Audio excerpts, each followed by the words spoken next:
Erwin Chargaff foi um bioquímico austríaco nascido em 11 de agosto de 1905 na cidade de Chernowitz. Começou sua carreira de cientista em Viena, onde morava com sua família durante o período da Primeira Guerra Mundial, e se graduou na Universidade de Viena em Química. Após a conquista do seu doutorado, ele precisou fugir das forças nazistas por ser judeu, no ano de 1935. Erwin, então, refugiou-se nos Estados Unidos e começou a trabalhar na Universidade de Columbia, em Nova York.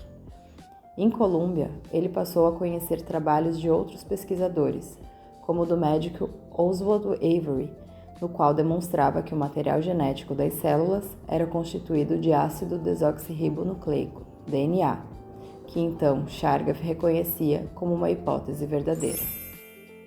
Outro trabalho que ele se deparou foi o de Phibus-Levy, com a hipótese tetranucleotídica, a qual considerava que a estrutura dos ácidos nucleicos era um tetrâmetro repetitivo, ou seja, sugeria que as moléculas de adenina, timina, guanina e citosina ocorriam em proporções aproximadamente iguais. Com essa hipótese, então, a sociedade entendia que o DNA era uma molécula de estrutura simples e uniforme para ser a molécula representante da variação genética, o que levou os pesquisadores a se voltarem para as proteínas, como a provável substância hereditária, hipótese essa que mais tarde, com as regras de Chargaff, seria dita como inválida.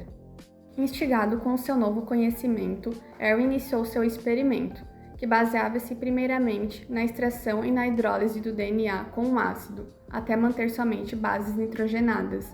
Depois, a sua amostra contendo as bases nitrogenadas recebeu um solvente e foi posto em papel com filtro, técnica conhecida como cromatografia. O líquido subiria conforme maior afinidade com o solvente, e as bases então seriam separadas em 4 diferentes.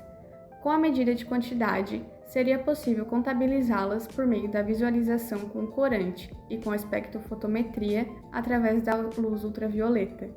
Concluiu-se assim que o número de adenina é sempre igual ao de timina, enquanto a quantidade de citosina é igual à de guanina, e que tanto as aspirinas, A mais G, quanto as pirimidinas, C mais T, eram geralmente iguais, estabelecendo essas duas regras. Erwin realizou o experimento em espécies diferentes e descobriu a regra de pareamento de base, a qual indicava que as proporções dos nucleotídeos de DNA variavam entre elas. Essas evidências de diversidade molecular, que se presumiam ausente do DNA, agora o tornavam um candidato mais confiável para o material genético do que a proteína. Apesar de reconhecido, a significância do seu experimento foi esquecido. Até a construção de modelos de estrutura de perspectiva de DNA em 1952 por Watson e Crick.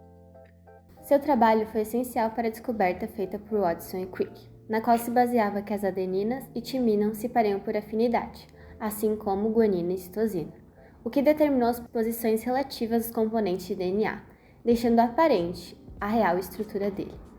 Impulsionados por diversas descobertas como essa, em 1953 foi publicado um artigo onde Watson e Crick reconheceram o papel de Chargaff em sua descoberta. Esse artigo proporcionou o Nobel de Fisiologia e Medicina por seus trabalhos com DNA.